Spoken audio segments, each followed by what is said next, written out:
What a perfect time for the first Klassiker of the season. Bayern Munich and Borussia Dortmund tied atop the Bundesliga 6 matches into the campaign. They've won 5 of their first 6, and it'll be Dortmund and Bayern from Dortmund Saturday, 12:30 Eastern Time on ESPN+. We're joined now by the two guys who will be bringing you the action live, Derek Ray, Taylor Twellman. Guys, great to have you with us. Derek, I'll start with you. Let's start big picture.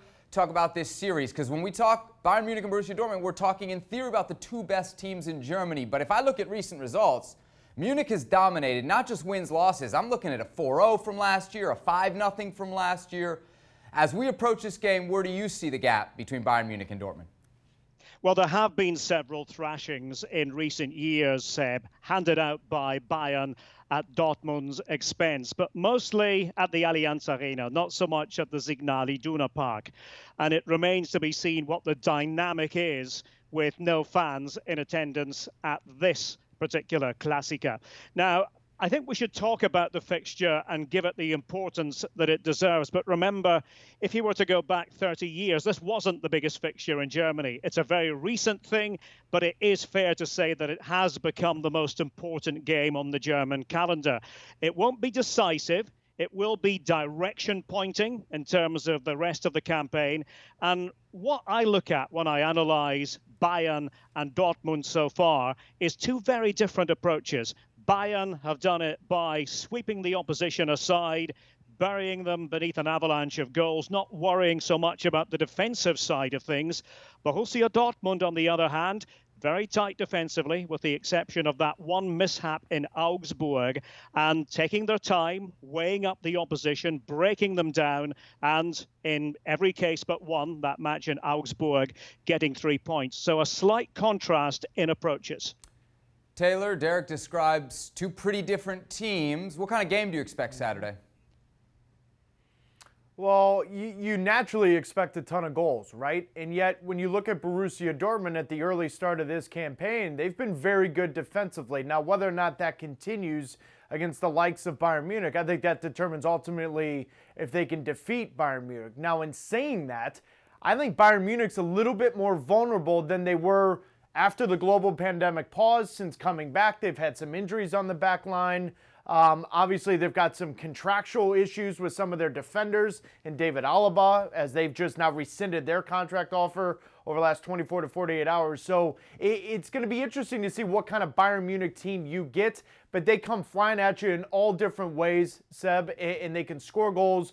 If they need to win the game 5-3, they're going to win the game 5-3. They don't care about that. I just wonder if Borussia Dortmund, if they defend well, and that's collectively, and catch Bayern Munich on the counter, I wouldn't be shocked if Dortmund wins this game. It would be a huge boost for Lucien Favre. You look at his resume with Dortmund, just the one trophy, last year's Super Cup. How much pressure is Lucien Favre under, Derek, as we head into this match? He's certainly being watched, and I think that goes with the territory when you're the coach of Borussia Dortmund and you're always trying to catch Bayern, the best team in Europe, and can you do it? You mentioned that Super Cup game. I was in attendance for that match, and there was a real sense of optimism flowing through Borussia Dortmund at the beginning of last season. The feeling was that Bayern were then vulnerable, and of course, we know what happened. Niko Kovac lost his job, Hansi Flick was promoted from within the coaching staff, and Bayern went on to win the treble. So I think Lucien Favre knows that he is under pressure. He's under scrutiny. One more year left on his contract. And do Borussia Dortmund see him as the man for the long haul? If it's another season without silverware, then in all likelihood, he probably isn't. But I do have to give him credit. I think this season they have played good football. As I mentioned earlier, an accident against Augsburg, a disappointing performance against Lazio in the Champions League. Otherwise, they've been really good. And I mean with the ball and also without the ball. And that's something we didn't always say about Borussia Dortmund in the past. That softness that we sometimes associate with them has gone. And really, when you look at middle to front, they're maybe not quite Bayern standard. Nobody is. But they have so many options and so many interchangeable parts. So I think that Lucien Favre is very much part of the story here, and let's see if he can get some sort of result. If it goes the wrong way for him, if it goes really badly for Borussia Dortmund on the day, then the questions will only be greater. Taylor, one of the big questions facing Lucien Favre almost every week, every time he rolls out an 11, is what to do with Gio Reyna. Start him, bring him off the bench. What kind of role do you see for Reyna on Saturday?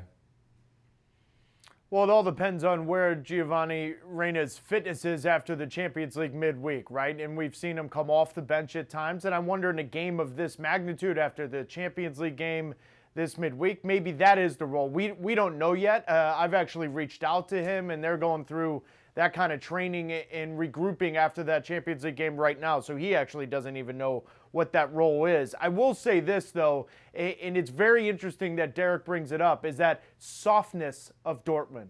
How many big games have they lacked the real nuance to the game where maybe it's not the prettiest of styles, but it's effective? That's always been the one question mark around Dortmund, especially over the recent times, last 5-7 years or whatnot.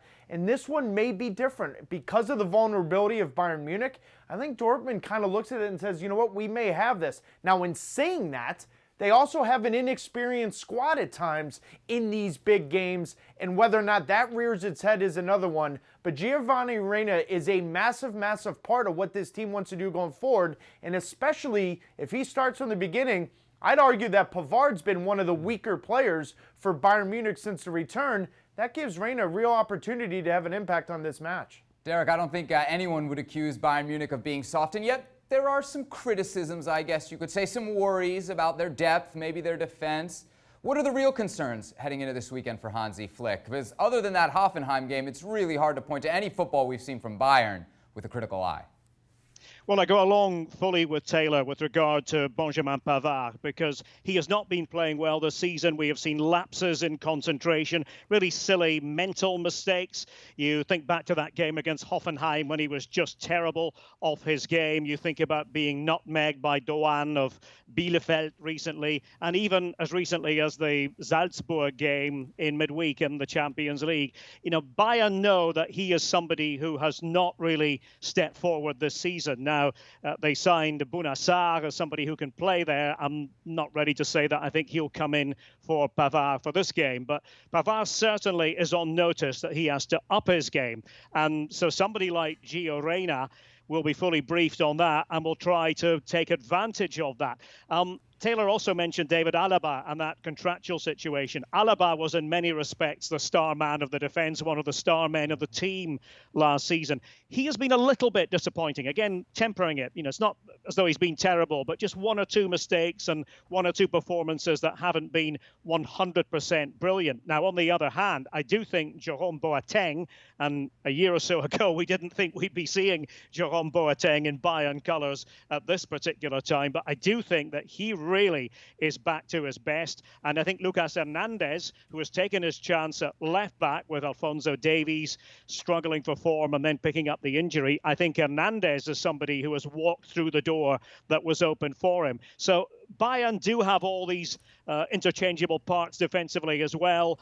They have had mistakes. They've made mistakes. I think the one question is, we think of Bayern as this high-line team. Can you really play with a high line when you have a fellow like Erling Haaland being able to take full advantage of that high line with his ability just to race away from defenders? How many of his goals come that way? Quite a few. So watch for that. Speaking of strikers, Taylor, you are the striker on this show. I know it's not the Daily Wager, but I'm going to give you a fake prop bet here because we got two of the best in the world that we're going to see on Saturday.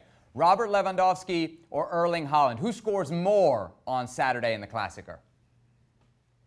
I'm going to take Erling Haaland. And I think because Hansi Flick and Bayern Munich naturally want to play a high line. You just heard Derek describe it perfectly, and I just think it's a risk that you don't really want to take with Erling Haaland. He is extremely special with his movement off the ball. We can look at the physical profile of what he does, but as an out-and-out nine, he's extremely special running off the back shoulder, timing his runs, making sure he's onside. But go a little bit deeper than that, Seb. Erling Haaland may be Robert Lewandowski's replacement at Bayern Munich. Remember the animosity between these two clubs. All these players moving from Dortmund to Bayern Munich, and at times back from Bayern Munich to Dortmund. but Bayern Munich was all over Erling Haaland, but they couldn't promise him time. That is why he did not sign with Bayern Munich. He wanted to go to Bayern Munich. His dad wanted him to go to Bayern Munich. So don't be shocked if this is a little foreshadowing of Erling Haaland ultimately replacing Robert Lewandowski. Taylor, since you mentioned there the pipeline between the two clubs, Derek, I'll finish with you. A little bit of a housekeeping item. What's the latest on the status of Mats Hummels? Didn't play Champions League midweek, but a huge part of this Dortmund 11.